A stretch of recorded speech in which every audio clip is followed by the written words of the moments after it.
Where's Greg? There he is. Right here, right now. And for those listening, apparently there's been a few compliments posted on our Facebook messages for me about the fantastic gardening that I've done. And it's actually Greg. It might be, maybe it's somebody who hasn't been listening to the show but has just been watching the Facebook post. But yeah, it's pretty evident that Greg's the gardening guy. I'm just the co-host techie guy. So thanks for that, though. Come on, Dave. I'm flattered. Thanks. You're the mastermind. Yeah, that's right. You're just stealing all my ideas. You're my puppet. Yeah. So you're like Steve Jobs, and I'm like all the guys that actually did the stuff Steve Jobs thought of. Yeah, exactly. That's it. Exactly. Anyway. So we're back. It's another week. Spring is moving along. We had some crazy hot days, well above seasonal, and now I guess we're probably back to seasonal now when we're recording this. But anyway, how have things been, Greg, and what are we going to talk about today? Those 30-degree days were just crazy. Brutal. I was thinking, like, I got to get my squash all in, and I got to plant my beans, and blah, blah, blah, blah, blah. And then I was just like, well, yeah, but it's probably not going to stay this way. It's probably going to go back to being lousy, which it did. Yeah. And I mean, it was windy. I did plant, I have to admit, I gave in one of my beds, I planted cucumber seeds. Now it's under one of those hoops, so we'll see. I noticed that my cold frame tomatoes and even some of the peppers had germinated. I got these weird, I don't know if I have the package here, but this variety of peppers. I plant them all. I don't even know what they're called now. But I straight seeded them in the cold frame, and it's a variety of pepper that, oh God, where is that? They're gone. I must have used them all. Anyway, it's some sort of little bush pepper that's a tiny bell or baby bell, or they're supposed to be ideally suited to, like, one of the fastest growing peppers there. I'm hoping that's a pepper I can be successful with where I am, because I've tried, every year I try to grow peppers, and it's always a bit of a disappointment, because it's just, I don't get the kind of heat I need here. My neighbors have like a full greenhouse that they grow them in, but I find that annoying to have to open up and water all the time. Like when, well, geez, in July, I mean, you got to water every day, because it's inside your greenhouse. It's like Death Valley in there. It's like 55 degrees Celsius, right? It's hot. Yeah. So I don't like having to do all that. I like just, having a good mulch and letting the rain and all that stuff take care of stuff. So anyway, it looks like those are up, and but I still have not planted my beans, or aside from those cucumbers, which are under plastic, I haven't planted any zucchini or anything like that. So at least where I live, I've found it's always prudent to wait till like the first week of June, which is crazy, because when I lived in the valley, I would have everything in by now. Absolutely by now. And sometimes I'd plant even earlier. I remember one year I planted beans in like the middle of May, and oftentimes they'll rot if you do that. But it's worth trying, because sometimes they come that much sooner. So I've had years, certain varieties like the Provider, where I saved my own seeds, so they're very, very highly viable, And but anyway, I don't do any of that stuff where I am here, because I'm on the top of a, I don't know what you'd call this. I must be living in it's like Norway here or something. It's pretty well. Cold and damp and kind of just not conducive, not ideal at all. And today was no exception. Today was rain, cold, wet, rain, fog, rain, every kind of rain. There were like 8 kinds of rains in Nova Scotia. I think we had them all today. Anyway, so I'm glad I didn't do any of that. So I'm glad I didn't, do any of that stuff. just took it easy and did some weeding. Oh, by the way, I guess I should mention, I bought a whole bunch of, and I could be wrong. I invite people to weigh in on this. It's always good to get some feedback, but I bought a whole bunch of sheep manure last year and put it all over my beds. And everywhere I put that, I got weeds like you wouldn't believe. Yeah. Like super weeds. I mean, yeah, I think you mentioned that in the last episode a little bit. Yeah. Oops, I can't. Not only that, but because I had those little hoop houses over top, the weeds have really grown. Like I was pulling them out on the weekend. I got weeds in my garden where the roots are down 7 inches. Oh yeah, that's big. Not easy to remove them. Right? Normally it's just a question of roughing up the soil a bit because they're just little babies this time of year, but they're like these super weeds that, are a real chore. So I think that's my first and last experience. Not only that, but I was buying that for $5 a bag. Yeah. And it's about the size of a pillow. Okay. Yeah. Not like one of those giant hotel pillows either, a regular kind of crappy kind you have in your house, right? Yeah. So, I feel kind of, hopefully it's good for the soil, and then the soil's got lots of nutrients. But I thought I was getting sort of, normally I get horse manure, but that's free. Yeah. Yeah, it's got weeds in it, but I got it for nothing. Yeah. Yeah. But not only that, it's the variety of weeds. There's this exotic weeds I've never seen before. Right.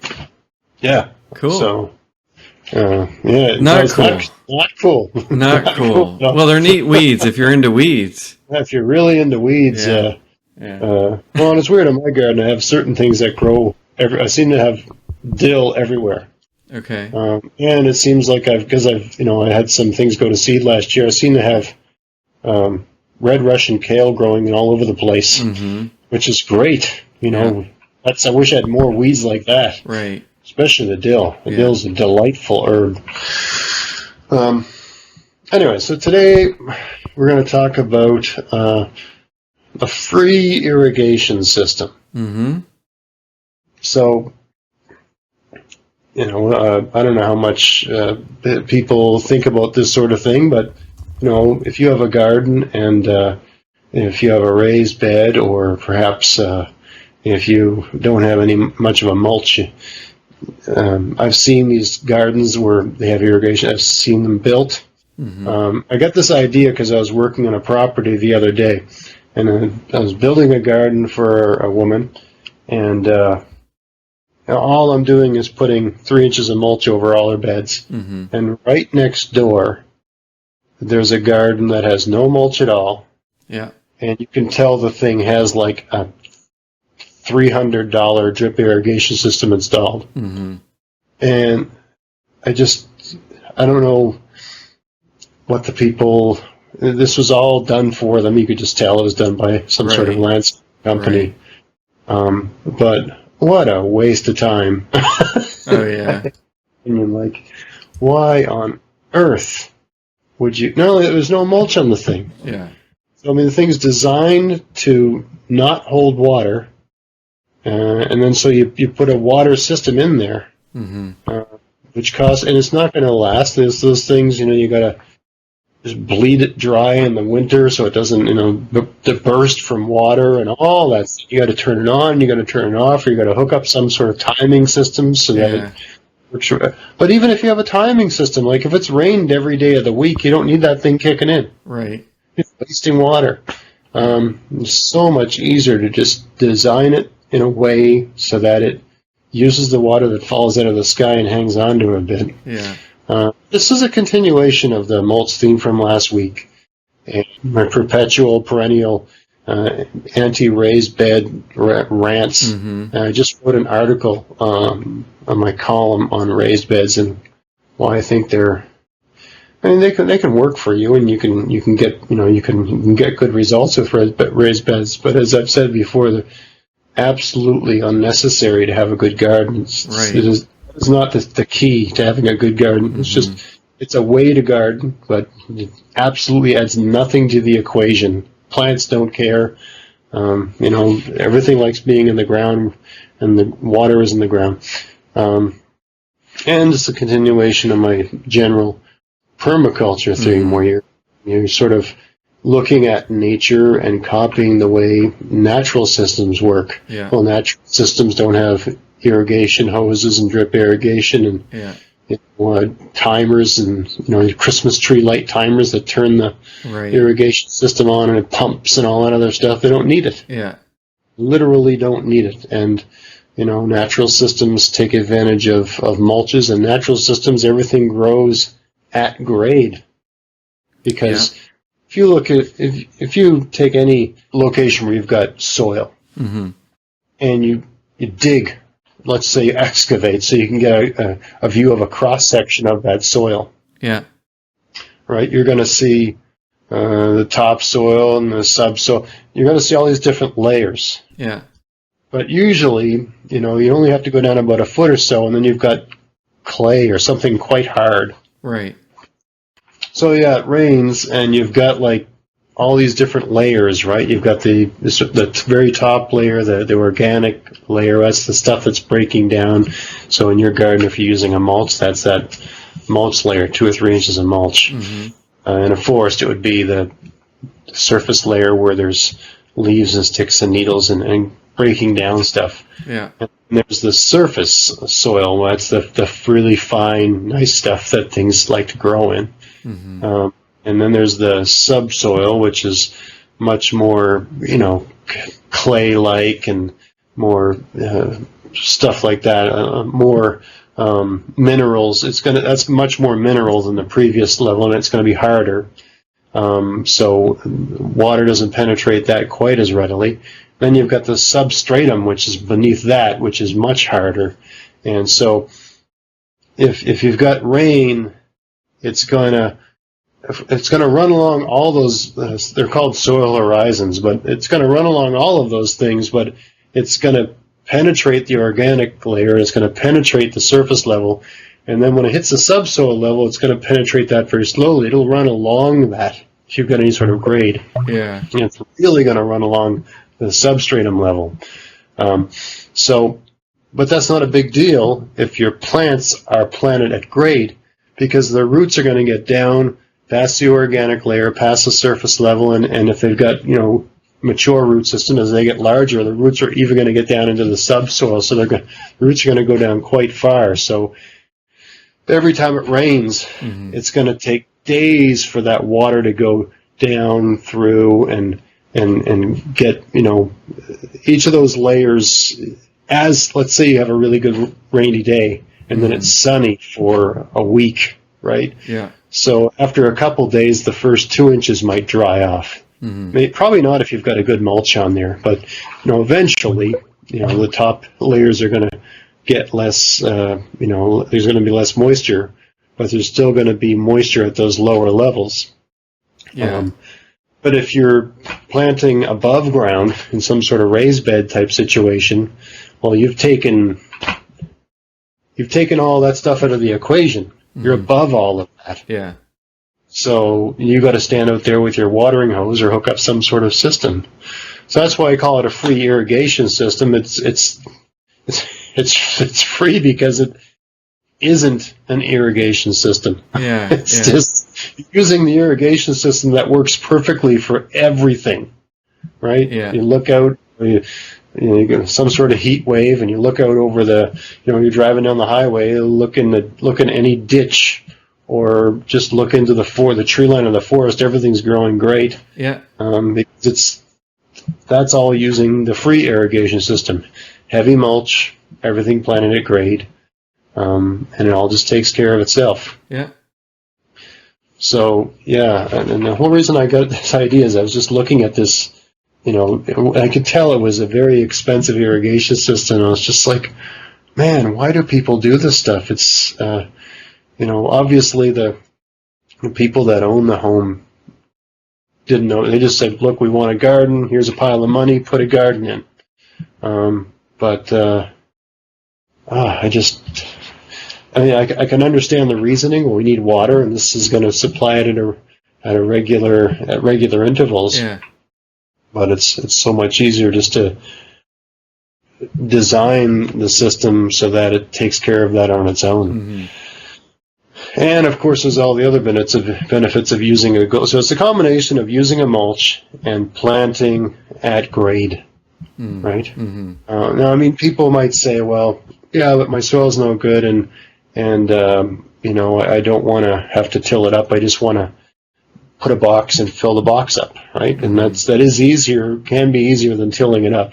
Yeah. But I would say if that's your situation, it's a lot easier just to, let's say you do put a box down. I would only go 6 inches high. And I think you only need to put about 4 inches of good soil over your lousy soil, mm-hmm. and put a mulch over that, a 2-inch mulch over that. Right. And what'll happen is that 4 inches of good soil in the mulch, that'll sort of go down, mm-hmm. Yeah. And it will start almost like a chain reaction happening. Mm-hmm. So you'll be that existing soil that was no good, mm-hmm. will be fed by all the inputs you've put on top of there, and because you're mulching it, it's going to activate all the living organisms in the soil, and all that lousy soil is going to start to become excellent soil. You can go anywhere in my garden, which was solid clay and rock, mm-hmm. and I'm not talking about the beds where I've been adding horse manure. You can go to parts of the garden where all I did was put cardboard down and put wood chips over it, like the pathways in between. Yeah. If you dig down an inch past my wood chips, it's black, right? And the soil underneath that has become much nicer, much softer. Yeah. It's full of worms and all kinds of things like that. Mm. So, yeah, you don't need to build up nearly as much as you'd think. And then that saves you money, it saves you time, it saves you work, and all that sort of stuff, right? Yeah. So again, it's free in so many ways. Awesome. And of course, if you want to accelerate that process, you can get out a pickaxe, and let's say you've got lousy soil, just pickaxe it up a bit, you pickaxe it up a bit, and then you get a pitchfork and turn it over a little bit, mm. and then add, some sort of amendment like a manure. Yeah. And then planting that. But, I would advise against, if you're trying to get the most bang for your buck, yeah, okay? Yeah. Then I would advise against irrigation systems, and I would advise against going up and up and up and up and up. You really don't need to, and there's a lot of disadvantages that you're going to experience by doing that, because you're moving your plants away from the water. Yeah. Which doesn't make any sense at all. Right, yeah. I mean, there's the hugelkultur bed idea that, where if you want a raised bed, you put a bunch of rotten logs and leaves and stuff like that, in the raised bed. So if you've got a raised bed that's, let's say, 2 feet high, the first foot is rotten organic material, and then you're mm-hmm. adding soil to that. Mm-hmm. But that's only if you have to have a raised bed. Right. You don't have to do that, right? Yeah. So if you don't mind being on the ground, because, again, it's just, I would only suggest doing that hugelkultur approach to a raised bed if for whatever reason you have to have a raised bed. Yeah. If you don't have to have one. Right. And I mean, there's also other benefits of being on the ground. I mean, if you think about watching children play, they're crawling around, and being on your hands and knees is physically demanding. Mm-hmm. So it's exercise. Yeah. I don't see why. People always say, "Oh, gardening's hard," and it's it's physically hard, or it's hard to do. I don't really see that as a bad thing, unless if you've got some sort of mobility issue or whatever. Yeah, I mean, it's sure. Mm-hmm. But I mean, if you're just in regular shape or a little bit out of shape or whatever, I mean, it's not bad to have to do movements. How often do you have to crawl around? I mean, almost never, right? Yeah. Last time you crawled around, you were probably in the best shape of your life when you were a kid. Yeah. Spending a good half an hour, every other day on your hands and knees is surprisingly good exercise. It's almost like a kind of poor man's yoga. Yeah. By having that low garden, aside from all the benefits that it just makes it easier to supply your plants with water. It's easier. It just requires less work to get your garden in because you're not building up. You don't have to buy as much soil and bring all that stuff in. Right. But the other advantage is that it's almost like when people buy a dog. Well, now you have to go take a walk every day. Yeah. So if your garden's on the ground, well, you got to go like bend over and bend down and get on your knees and there's a lot to be said for it. And I think too often we overlook these simple, the simple elegance of simplicity. In your garden. Yeah. The older I get, the more I realize you don't have to do anywhere near as much work to have a nice garden. Just have to sort of stand back and say, well, why would I do that? Maybe this is fine. Yeah. Because, when I was a kid, none of the gardens were raised, right? They didn't have mulches either, but anyway. Gotcha. People stand around with their hose for hours. Exactly. Anyway, I hope that's useful to people. I hope it gives you some, if you're thinking of expanding your garden. If you have no garden, of course, but I don't know what the stage of things the bulk of the listeners are at. But I would think, who knows, but I would think a good portion of the listeners have gardens. Well, actually, that brings up a good point. We should reach out. If you're listening to this, let us know what stage your garden is at. You have a garden, and how many square feet is your garden? I'm curious to know, what proportion of my listeners have small gardens or large gardens or whatever. Yeah. We should really, if we do another survey, that would be a useful thing to know. We will do that, but in the meantime, if you want to go to the show notes page for this episode, just go to maritimegardening.com/038, and then down at the bottom, you can post a comment. If you haven't registered yet, you can easily register and just post a comment and let us know how your garden's doing. Yeah, so if you've got I tend to run on the assumption that everybody that listens to this just like me and they have a large garden, which is probably an error. Yeah. But every year I expand my garden somehow, and I'm in the process of doing that right now. I'm building some beds outside the fenced enclosure where I'm going to plant more potatoes. Because I just can't say the idea. I can't bear the notion of running out of them again. Right. I hate having to buy them in the store. Yeah. So I was thinking of, how should I do it? Or it's like, I'm just gonna, it's all field. It's all, grasses and stuff like that. I think I'm going to do some kind of hugelkultur type thing. Yep. But I want to make it as simple, as unbelievably simple and cheap and quick as possible. Because I don't want to spend. Yeah. I don't care what it looks like. I could care less. Yeah. That's the beauty of having your own garden. I think if I were to move and have another home, I might build something that's got a real geometry. And when I build gardens for people, I like to make the space have some sort of visible geometry. But my garden in my backyard, it's just totally ad hoc. There's no shape. It's just this week I thought I'd do that. And, nice. Everything is just ad hoc, and it's not, so it doesn't have a beautiful appearance, but it really does reflect my personality in the sense that it's all practical. Is it going to work? Is it going to work? Is the plants going to grow really well? Because that's all I really care about.